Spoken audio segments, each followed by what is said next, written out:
तो hello everyone, मेरा नाम है सौरव और आप देख रहे हैं डेविल डॉट।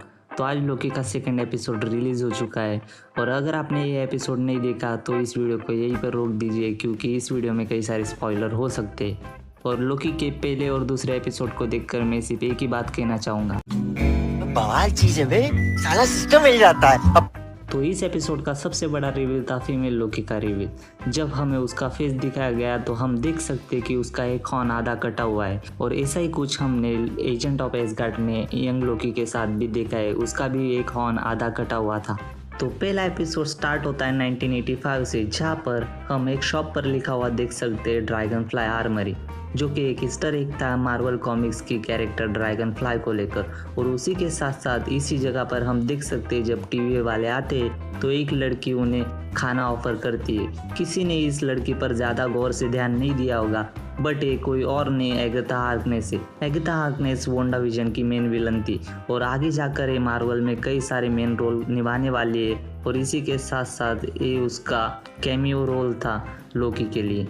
आगे जाकर हमें फीमेल लोकी की पावर देखने को मिलती है, जो कि बेसिकली माइंड मैनिपुलेशन है और वो उसकी चेतना किसी और के शरीर में डाल सकती है और उसी के चलते हुए वो C-20 को अपने काबू में कर लेती है और कई सारे टीवी एजेंट को मारकर उनकी एनीवेयर डोर की डिवाइस लेकर वहाँ से भाग जाती है और उसी के साथ साथ C-20 को किडनैप कर लेती है। आगे स्क्रीन शिफ्ट होती है लोकी की तरफ, जहाँ पर मिस मिनट उसको समझा रही है अगर नेक्सस इवेंट रेड लाइन को क्रॉस कर ले तो उसको रोकना बहुत ही मुश्किल हो जाता है TVA के लिए और उसकी वजह से कई सारे मल्टीवर्सल डिजास्टर कॉज हो सकते हैं। और आगे जाकर हमें पता चलता है कि नेक्सस इवेंट में टाइम TVA के हिसाब से काम नहीं करता और इसी वजह से वो नेक्सस इवेंट में डिजास्टर के बाद ही जाते हैं। और उसी के साथ साथ मॉर्बियस के बारे में हमें एक चीज़ पता चलती है कि वो बाकी एम्प्लॉय की तरह क्रिएट नहीं किया गया, बल्कि वो 1991 से बिलोंग करता है और ये बेसिकली एक ईस्टर एग था मॉर्बियस के कैरेक्टर को लेके, जो कि पहली बार अपेयर 1991 में हुआ था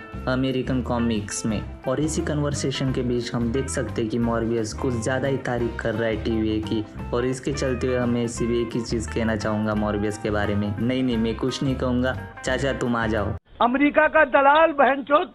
तो उसी के साथ साथ हमें आगे जाकर कई सारे लोकी के वेरिएंट देखने को मिलते हैं। पहला तो उसका ट्रू फॉर्म फ्रॉग जायंट, उसके बाद हल्क लोकी, उसके बाद मैंडेरिन लोकी और ग्रीक माइथोलॉजी में लोकी को वाइकिंग गॉड भी कहा जाता है। और उसी के चलते हुए हमें लोकी का लास्ट वेरिएंट देखने को मिलता है वाइकिंग लोकी, जो कि एक ईस्टर एग था, तो मैंने बता दिया। तो इस एपिसोड में लोकी का मेजर प्लान रिवील हुआ है कि वो लेडी लोकी को क्यों ढूंढना चाहता है। वो उसके साथ मिलकर TVA को कॉन्कर करना चाहता है। बेटे मौज कर दी, मौज कर दी, वाह बेटे वाह। कट टू द स्क्रीन हम आगे जाकर देख सकते हैं कि मॉर्बियस अभी तक टाइम कीपर से नहीं मिला है और वो वही सुनता है जो रोविना उसको बताती है और वहीं पर उस कन्वर्सेशन को रोविना रिकॉर्ड कर रही होती है, जो कि बेसिकली उसके लिए था या टाइम कीपर के लिए कोई ना जाने। बट आगे जाकर हम देख सकते हैं कि रोविना उससे एक एग्रीमेंट साइन करवाती है। बट अगर आप पेन पे ध्यान से ध्यान दोगे तो आपको लिखा हुआ दिखेगा Franklin D Roswell high school.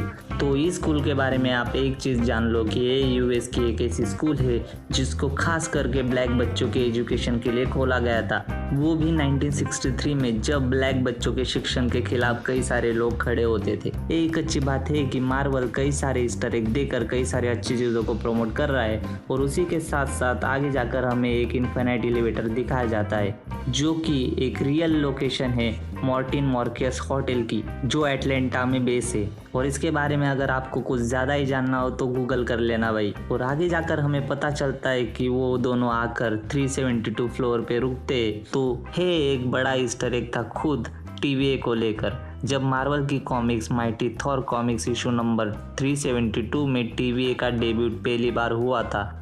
आगे जाकर हम देखते हैं कि लोकी पता लगा लेता है कि उसका इविल वेरिएंट किस जगह पर छुपा हुआ है और तभी वो पॉकेट डायमेंशन का जिक्र करता है। और पॉकेट डायमेंशन के बारे में आपको सभी को एक ही चीज़ बताना चाहूँगा कि पॉकेट डायमेंशन एक ऐसी जगह है जहाँ पर अगर आप कुछ भी करते हो तो उसका इम्पैक्ट सिगरेट टाइमलाइन पर कभी नहीं पड़ता। इसको समझाने के लिए आप ऐसे ले सकते हो कि मैं अगर हिरोशिमा नागासाकी में चला जाऊँ, बट सिर्फ 5 मिनट पहले जब वो डिजास्टर कॉज होने वाला है और उन लोगों को बता दूं कि वो मरने वाले हैं, तो उसका इम्पैक्ट सिगरेट टाइमलाइन पर नहीं पड़ेगा, क्योंकि वो ऑब्वियसली मरने तो वाली ही है। लोकी का फीमेल वेरिएंट पॉकेट डायमेंशन में छुपा हुआ है, जिसके वजह से वो कुछ भी अगर करता है तो उसका इफेक्ट हमें सीक्रेट टाइमलाइन पर देखने को नहीं मिलता, और इसी वजह से TVA वाले उसे डिटेक्ट नहीं कर पा रहे। तो इसी डिस्ट्रक्शन के कंसेप्ट को लेकर वो दोनों पहुंच जाते हैं 2050 के रॉकस्टार्ट कॉर्पोरेशन स्टोर में। तो यहाँ पर मैं रॉकस्टार्ट के बारे में कुछ बताना चाहूँगा